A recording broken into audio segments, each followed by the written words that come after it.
Hello friends, मैं हूं doctor Birendra Brar from haemophilia society Faridkot.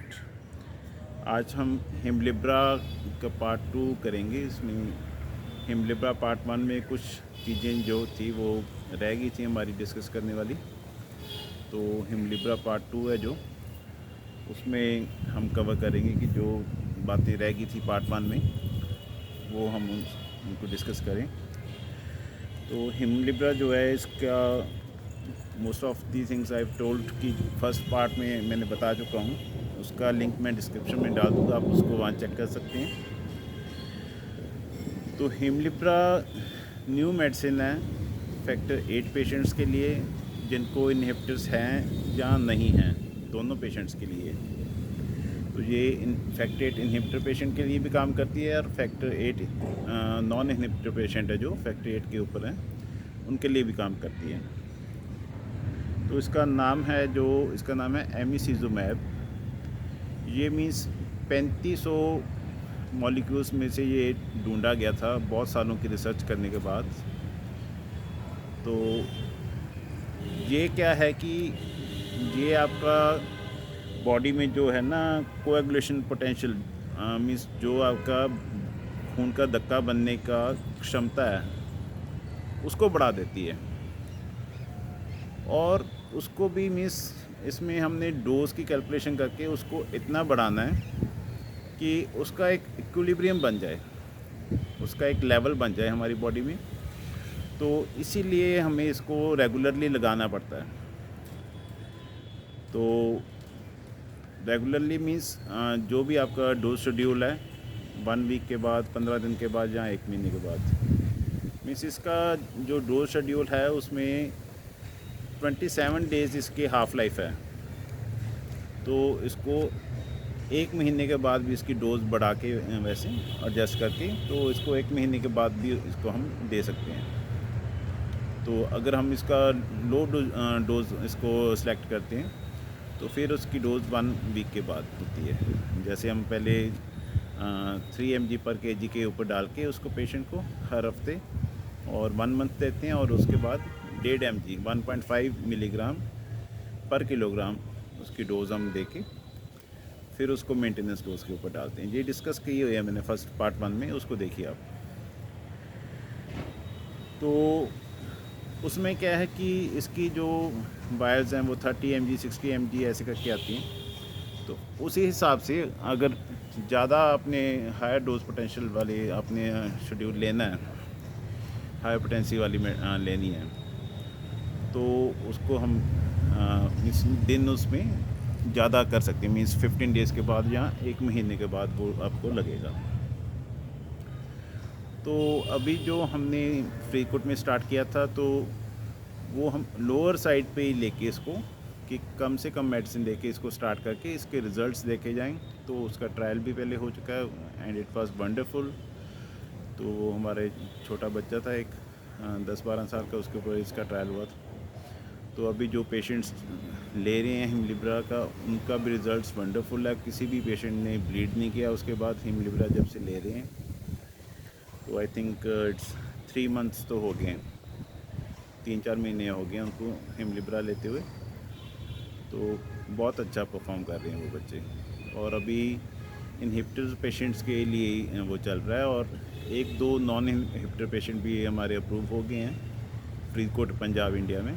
तो जो मीन्स जिनको चोट लगने का या आईसी ब्लीड हुआ था ऐसे कुछ बच्चे हैं, तो उनके लिए भी अप्रूव हो गया है। तो लेकिन अभी उनका स्टार्ट नहीं हुआ। In the coming days it will be started. चलिए इसके बाद हम इसकी बात करते हैं कि हिमलिब्रा का क्या है। कि जैसे मैंने आपको बताया कि ये एक कोएगुलेशन पोटेंशियल आपका बढ़ा देता है कि जो आपका मीन्स ब्लड में लेवल है ना, कि आपका अगर चोट लगती है तो ब्लीडिंग होने के ऊपर आपके जो फैक्टर्स काम करने लग जाते हैं और आपका खून का धक्का बन जाता है और ब्लीडिंग रुक जाती है।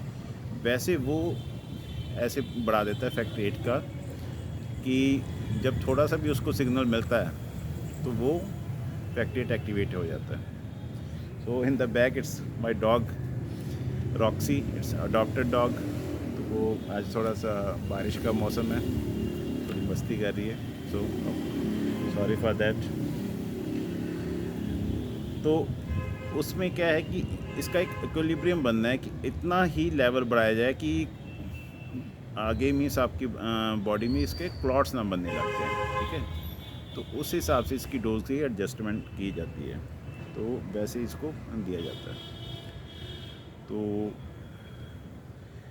इसमें अगर हम बात करें कि कुछ जैसे क्वेश्चंस आए हैं कि अगर कोई हिमलिब्रा ले रहा है, हिमलिब्रा क्या है, ये बेसिकली है प्रोफाइलैक्सिस के लिए, कि अगर हम हिमलिब्रा दे रहे हैं तो उसमें ब्लीड होने के चांसेस कम होते हैं। तो उसमें जो माइक्रो ब्लीड्स हैं, थोड़ा बहुत किसी को ब्लीड हुआ, वो भी ये कवर अप कर लेता है।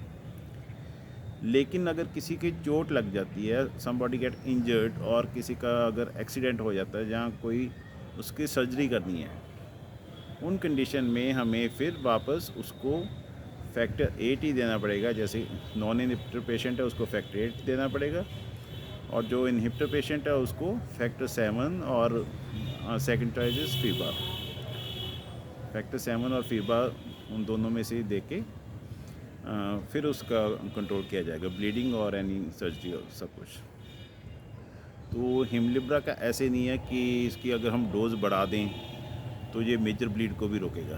क्योंकि अगर आप ले रहे हैं तो जो आपके स्पॉन्टेनियस ब्लीड हो जाती है ना, वो नहीं होंगे इससे। लेकिन आपके बहुत ज़्यादा चोट लग गई, एक्सीडेंट हो गया, कोई चीज़ हिट कर गई आपको, खेलते वक्त कोई चीज़ हिट कर गई, कोई बॉल हिट कर गई, वैसे तो कॉन्टैक्ट स्पोर्ट्स अवॉइड ही करें हीमोफिलिक।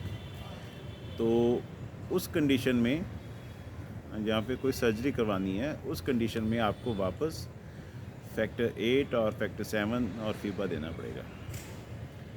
अच्छा, अभी नेक्स्ट क्वेश्चन आ जाता है कि फैक्टर 8 अगर देना है तो कितना देना है। तो अगर आप हिमलिब्रा ले रहे हो, आप प्रोफाइलैक्सिस के ऊपर हो, तो आपकी चोट लग जाती है, तो उसकी जो वर्ल्ड फेडरेशन ऑफ हीमोफीलिया की गाइडलाइंस है कि जैसे माइनर ब्लीड है उसमें 40% रेज करना है, मेजर ब्लीड है उसमें 60% रेज करना है, लाइफ थ्रेटनिंग ब्लीड है, जीए ब्लीड है, आईसी ब्लीड है, उसमें 100% रेज करना है।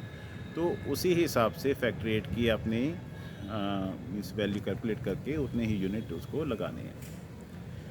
जैसे हम विदाउट हिमलिब्रा ले रहे थे ना फैक्टर, तो उसको पेशेंट को उसी हिसाब से आपने फैक्टर देना है, फैक्टर 8।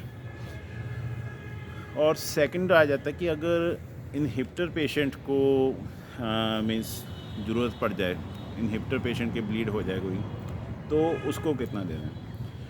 तो उसमें अगर तो हम दे रहे हैं उसको फैक्टर 7, उसका तो कोई नहीं है, मीन्स जैसे नॉर्मली हम उसको 90 माइक्रोग्राम पर केजी देते हैं ना, तो उसको तो हम वैसे ही दे सकते हैं फैक्टर 7।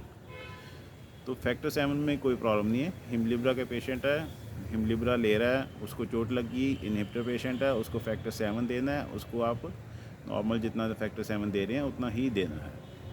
लेकिन अगर फैक्टर 7 अवेलेबल नहीं है तो आपने अगर उसको फीबा देना है, APCC फीबा देना है, तो उसमें थोड़ी सी कॉन्ट्राडिक्शन है।